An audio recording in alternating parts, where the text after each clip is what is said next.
Hello guys, welcome to Ronnie tutorial. आज हम start करने वाले हैं हमारा नया सब्जेक्ट जिसका नाम है फार्मास्यूटिकल ज्यूरिस्प्रूडेंस, जिसमें हम देखने वाले हैं फार्मास्यूटिकल एथिक्स। गाइस, ये मेरे वीडियो का पार्ट 3 है। मैंने ऑलरेडी इस पर पार्ट 1 एंड पार्ट 2 बनाया है, तो अगर अभी तक आपने वो नहीं देखा तो पहले उसे देखिए, क्योंकि उसमें मैंने कुछ ऐसे बेसिक बताए हैं कि अगर आपको वो समझा तो आज का टॉपिक आपके लिए बहुत ईजी जाएगा। गाइस, इस फार्मास्यूटिकल एथिक्स में मैं आज दो टॉपिक को कवर करने वाला हूं, जिसमें पहला है pharmacist in relation to medical profession और दूसरा है pharmacist in relation to his profession.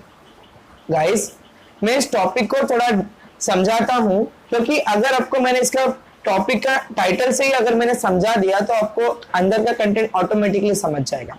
Guys, पहला है pharmacist in relation to medical profession, मतलब एज अ फार्मासिस्ट मेरा मेडिकल प्रैक्टिशनर के साथ रोल क्या है।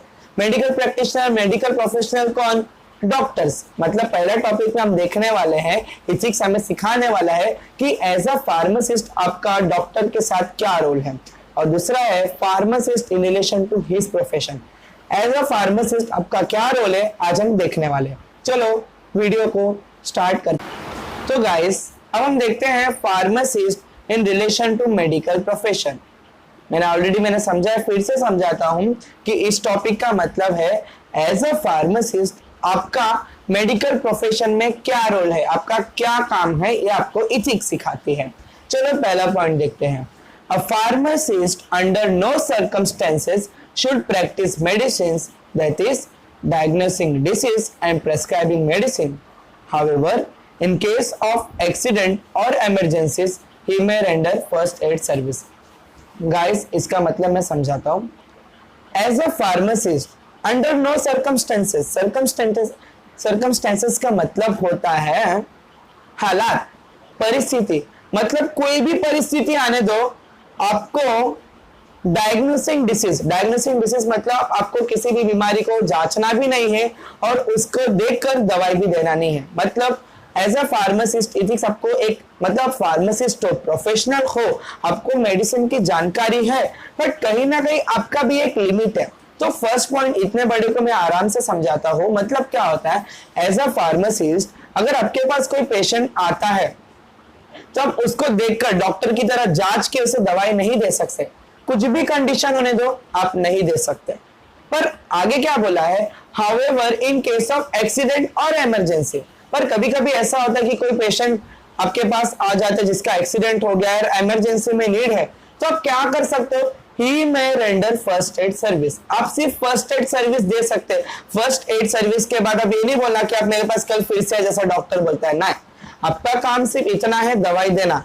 अब आप उसे बताने मत लगना कि आप मेरे पास कल भी आओ। आप उसको कहीं ना कहीं एक अच्छे, उससे क्या है ना कि आप अच्छे डॉक्टर के पास चले जाओ, पर आप अच्छे डॉक्टर का नाम भी मत बताना, क्योंकि आपका काम है सिर्फ मेडिसिन से रिलेशन बनाना, मेडिसिन को देना, बस। तो पहला पॉइंट आपको समझा होगा कि आपको कोई भी हालत में पेशेंट को दवा नहीं देना है। अगर देते भी हो तो आपको उसे कहना है कि आप अच्छे डॉक्टर के पास जाके सलाह लीजिए। सेकेंड पॉइंट देखिए, a pharmacist should not recommend any particular medical practitioner unless specially ask to do so. मैंने ऑलरेडी इस पॉइंट को समझा है मेरे पहले के वीडियोस में कि एज अ फार्मासिस्ट आपको रेकमेंड का मतलब होता है सिफारिश। मतलब आपको किसी भी लोगों को रेकमेंड नहीं करना है कि आप इस डॉक्टर के पास ही जाइए। फॉर एग्जांपल, आप चालाक निकले, आपने तो फार्मासिस्ट ओपन कर लिया, पर आपका भाई डॉक्टर है, तो आप उसको फोर्स नहीं कर सकते भाई कि ये डॉक्टर बहुत अच्छा है, आप इसके पास जाओगे तो आप ठीक हो जाओगे ना। वो पेशेंट का विल है कि पेशेंट किसके पास जाता है। ओके, तो आपको दो पॉइंट समझा। पहला पॉइंट मतलब कि आपको किसी भी इंसान को कोई भी हालत होने दो, आपको उसका बीमारी जांच के दवा नहीं देना, आपको उसे सही डॉक्टर के पास भेजना है। और सेकंड पॉइंट क्या है कि आपको किसी भी डॉक्टर का पता नहीं बताना है, जो उसकी मर्जी वो वहां पर जाएगा। थर्ड पॉइंट देखिए, pharmacist should never enter into any secret agreement with medical profession, physician, dentist, veterinary surgeons to offer them commissions or gift by recommending his dispensary or drugstore। मतलब क्या बोल रहा है कि एक फार्मासिस्ट को किसी भी डॉक्टर्स के साथ, कोई भी व्यक्ति जिसके नाम के आगे DR डॉक्टर लगता है, आपको उसके साथ किसी बात का एग्रीमेंट नहीं रखना है। एग्रीमेंट मतलब कैसा कि अगर वो किसी डॉक्टर के पास जाए तो डॉक्टर उसको बोलेगा आप इसके पास से दवा लीजिए, और अगर आप एज अ फार्मासिस्ट है आप बोलेंगे कि डॉक्टर मैं आपको कुछ पैसे दूंगा, आप सिर्फ जो पेशेंट है उसको मेरे पास ही भेजिए ना। आप ऐसे चीटिंग नहीं कर सकते हो। मतलब आपको 5% मिले, 10% मिले, 20% मिले, बट कहीं ना कहीं वो पेशेंट का चॉइस होता है कि वो कौन से फार्मासिस्ट के पास जाएगा। मतलब क्या बोला है थर्ड पॉइंट में, आपको किसी भी डॉक्टर के साथ कोई सीक्रेट एग्रीमेंट नहीं रखना है कि भाई अगर आपने मुझे पेशेंट मेरे पास भेजा तो मैं आपको गिफ्ट दूंगा या कुछ कमीशन दूंगा। नहीं, आपको ऐसी चीटिंग नहीं करना, ये आपको एथिक्स सिखाता है। और आज के टाइम में तो ये हो रहा है, तो कोशिश करना कि जब आप एज अ फार्मासिस्ट वर्क करो तो ये चीजों को जरूर रखो। फोर्थ पॉइंट देखो, pharmacist should not have any clandestine. Clandestine का मतलब होता है गुप्त और अंडरहैंड एग्रीमेंट विद फिजिशियन। मतलब मैंने जो ऑलरेडी थर्ड पॉइंट समझा है कि आपको कोई भी सीक्रेट एग्रीमेंट नहीं रखना है, फोर्थ पॉइंट भी वही बोलता है कि आपको कोई भी गुप्त एग्रीमेंट नहीं बनाना। मतलब टेबल है, टेबल के नीचे पैसे दे दिया, भाई मेरा काम कर दे ना। आप प्रोफेशनल हो, आपको प्रोफेशनल की तरह ही काम करना है। मतलब आपको किसी भी बात की एग्रीमेंट नहीं रखना। आप अपने फार्मेसी को इतना अट्रैक्टिव बनाए कि लोग आपके पास खुद ही आ जाए। ऐसा काम मत कीजिए कि आपका जो प्रोफेशनल का जो डिग्निटी है वो कम हो जाए। चलो फिफ्थ पॉइंट देखते हैं। Pharmacist is a link between medical profession and public. क्या ये एक फार्मासिस्ट ऐसा है जो दो लोगों से जुड़ता है। फार्मासिस्ट में मिडल में हो तो एक साइड है मेरा डॉक्टर, एक साइड है मैं पेशेंट। मतलब मैं as a middle man work कर रहा हूं तो मुझे दोनों के साथ अच्छी बॉन्डिंग बनानी पड़ेगी। डॉक्टर के साथ भी अच्छी बॉन्डिंग बनानी पड़ेगी, पेशेंट के बीच में। तो आपको काम क्या करना है, he should be constantly in touch with modern development in pharmacy. मतलब आपको जो भी नए नए टेक्निक्स, न्यू डिजिटल टेक्निक्स आज के टाइम में यूज हो रहा है या नए सॉफ्टवेयर आ रहे दवाइयों को लेकर। पहले तो लोगों को दवाई का नाम भी याद रखना पड़ता था, डोज भी याद रखना पड़ता था, बट अभी ऐसा नहीं है।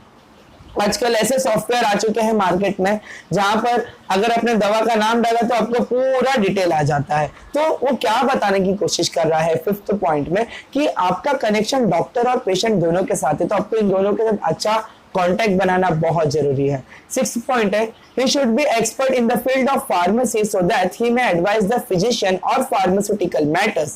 By enlarging his knowledge of store, he may able to educate public to maintain their health. मैं इस पॉइंट को समझाता हूं। देखो, एज अ फार्मासिस्ट आप आपके फार्मेसी की फील्ड में इतना एक्सपर्ट हो जाइए कि आप डॉक्टर को एडवाइस दे सके कि डॉक्टर आपको ये करना चाहिए, आपको ये मेडिसिन देना चाहिए, ये मेडिसिन उस वाले मेडिसिन से ज्यादा इफेक्टिव है। तो कहीं ना कहीं आप क्या एक बड़ा रोल प्ले करोगे, आप डॉक्टर को बाकी की चीजें भी समझाओगे। ओके, और उसके बाद क्या, बाय एनलार्जिंग हिज नॉलेज, आपके नॉलेज बढ़ाने के बाद आप क्या कर सकते हो, पेशेंट जो आपके पास आ रहे हो आप उसको हेल्थ के रिलेटेड अच्छे टिप्स दे सकते हो। 7 पॉइंट है, pharmacist should neither discuss physician prescription with customer not disclose to them composition of prescription. ये पॉइंट भी मैंने ऑलरेडी बताया है कि जब कोई पेशेंट आपके पास वो प्रेस्क्रिप्शन या चिट्ठी लेकर आए तो प्लीज आप उसकी अच्छाई और बुराई कुछ भी ना बताएं जब तक वो आपसे पूछता नहीं है। अगर उसने पूछा है तो आपका काम है उसे बताना। तो ये पार्ट आपको समझ गया होगा कि pharmacist in relation to medical profession में आपको किस तरीके से रोल प्ले करना है। ओके, अब नेक्स्ट चलते हैं। तो गाइस अब देखते हैं pharmacist in relation to his profession. मतलब क्या, एज अ फार्मासिस्ट आपको आपके प्रोफेशन में क्या रोल प्ले करना है। चलो फटाफट स्टार्ट करते हैं। पहला है, a pharmacist should observe the law and ethical principle to maintain the standard of profession। मतलब क्या कि आपको जो लॉ और इथिक्स है उसको हमेशा समझना है, उसको ऑब्जर्व करना है। क्यों? To maintain the standard of profession. मतलब ये सब्जेक्ट आपको क्यों दिया है कि अगर आपको इसकी जानकारी अच्छी होगी तो आप कहीं ना कहीं आपके फार्मेसी को प्रोफेशनल लेवल पर लेके जा सकते हो। सेकंड पॉइंट देखो, अ pharmacist should extend the help and cooperation to his fellow pharmacist in an emergency and legitimate needs। मतलब क्या कि एज अ फार्मासिस्ट आपको दूसरे फार्मासिस्ट को भी हेल्प करना है। टू फेलो फार्मासिस्ट मतलब आपके बाजू में जो भी आपके और भी मेडिकल स्टोर वाले, आपको एज अ भाई बंधुओं की तरह उन्हें भी मदद करना है। क्यों? कब? इमरजेंसी के समय में कभी कभी ऐसा होता है कि मेरे पास कुछ दवा है और उसके पास नहीं है, पर पेशेंट उसके पास है, तो आप ये चीटिंग नहीं कर सकते कि इसको मेरे पास ही आना है। हाँ, वो आपका अच्छा उसके साथ बॉन्डिंग है तो बोलेगा कि इस मेडिकल से ले लो। तो कहीं ना कहीं ये आपको क्या बताता है कि इथिक्स, आपको मैंने पहले कहा कि helping the neighbour is the principle of ethics. मतलब यहाँ पर भी इथिक्स यही बताने की कोशिश कर रहा है कि आपको आपके फार्मासिस्ट को मदद करना है। थर्ड पॉइंट देखो, अ pharmacist should try to weed out the undesirable, corrupt or dishonest conduct of the member of his profession to maintaining his status in society। मतलब क्या, to weed out मतलब निकाल, undesirable, corrupt and dishonest। कहीं ना कहीं अगर आपके pharmacy में कुछ ऐसे मेंबर्स है, ऐसे फार्मासिस्ट है जो जिनका दिमाग सही नहीं है, जो चतुर है, हाँ, जो गलत तरीके से दवाइयों को बेच रहे, तो कहीं ना कहीं आपको उससे दूर करना पड़ेगा। क्यों? क्योंकि अगर उसने वैसा किया तो कहीं ना कहीं आपका प्रोफेशनल जो मेडिकल स्टोर है उसका लेवल गिर जाएगा, तो मार्केट में आप खड़े नहीं रह पाएंगे। तो अगर आपको मार्केट में खड़े रहना है तो एवरी डे आपको आपके फेलो फार्मासिस्ट, इवन जो फार्मेसी में आपने फार्मासिस्ट को रखा है, उन्हें भी आपको मोटिवेट करना है, गाइड करना है। पर अगर आप फार्मासिस्ट हो तो आपको रूल्स एंड रेगुलेशन पता होना बहुत जरूरी है। फोर्थ पॉइंट देखिए, a pharmacist should have a fair knowledge of law of state and nations pertaining to food, drug, pharmacy, education, health, etc। मतलब क्या, एज अ फार्मासिस्ट आपको नॉलेज होना चाहिए, fair knowledge of law in state, जो state या कुछ India में हम रहे, इंडिया अपना नेशन है तो ये स्टेट है, तो आपको सारे लॉ पता होना चाहिए। क्यों? और कौन कौन से लॉ? फूड से रिलेटेड लॉ, ड्रग से रिलेटेड, फार्मेसी से रिलेटेड, हेल्थ से रिलेटेड। क्योंकि अगर आपको ये लॉ पता चले तो आप कभी गलती करोगे ही नहीं, है ना। लॉ पता है तो आप गलती करने से पहले सोचोगे, पर अगर आपको लॉ ही नहीं पता है तो आप जरूर गलती करोगे। तो लॉ को समझना बहुत जरूरी है। तो पीजे फार्मास्यूटिकल जूरिस्प्रूडेंस आपको इसलिए दिया है कि आप लॉ को समझो और इसके हिसाब से आपके फार्मेसी की लाइफ को शुरू करो।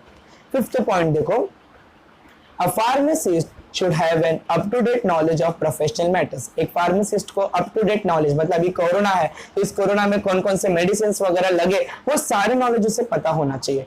It should associate himself with various pharmaceutical organization। मतलब एज अ फार्मासिस्ट आपको बहुत सारे फार्मास्यूटिकल ऑर्गेनाइजेशंस के साथ कॉन्टैक्ट रखना है। क्यों? क्योंकि वो लोग इतने अपडेटेड रहते हैं कि वो कहीं ना कहीं आपको भी अपडेट करेंगे, जैसे कि WHO है ना, तो ये कहीं ना कहीं क्या अपडेटेड इंफॉर्मेशन देती है। तो अगर आप उनसे कांटेक्ट में रहे तो कहीं ना कहीं आप अपडेट के अपने फार्मेसी को अच्छे तरीके से अपडेट कर पाओगे। आगे देखिए, the aim and the object of which are compatible with this code of ethics. मतलब वो रूल भी, वो इंफॉर्मेशन भी आपको जांचना है कि क्या ये आपके इथिक्स से मिलता जुलता है।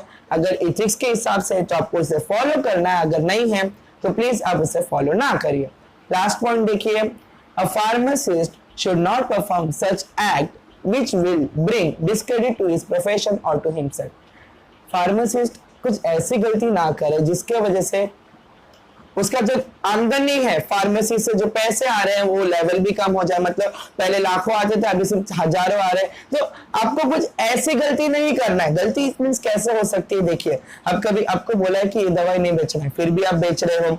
कभी कभी कैसा होता है कि हमें चेक करना होता है कि भाई दवाइयों की एक्सपायरी डेट, पर हम ध्यान नहीं देते, इग्नोर करते हैं। तो ऐसे इग्नोरेंस के वजह से कभी कभी कुछ लोग आज के टाइम में इतने एजुकेटेड हो गए तो आपके ऊपर केस भी ठोक सकते हैं। तो आपको प्रिपेयर होना बहुत जरूरी है। तो गाइस, इस दो टॉपिक में pharmacist in relation to medical profession और pharmacist in relation to his profession में इथिक्स हमें एक ही बात सिखा रहा है कि मेडिकल प्रोफेशन में भी आपको क्या रूल फॉलो करना है और खुद के प्रोफेशन में भी आपको क्या रूल फॉलो करना है।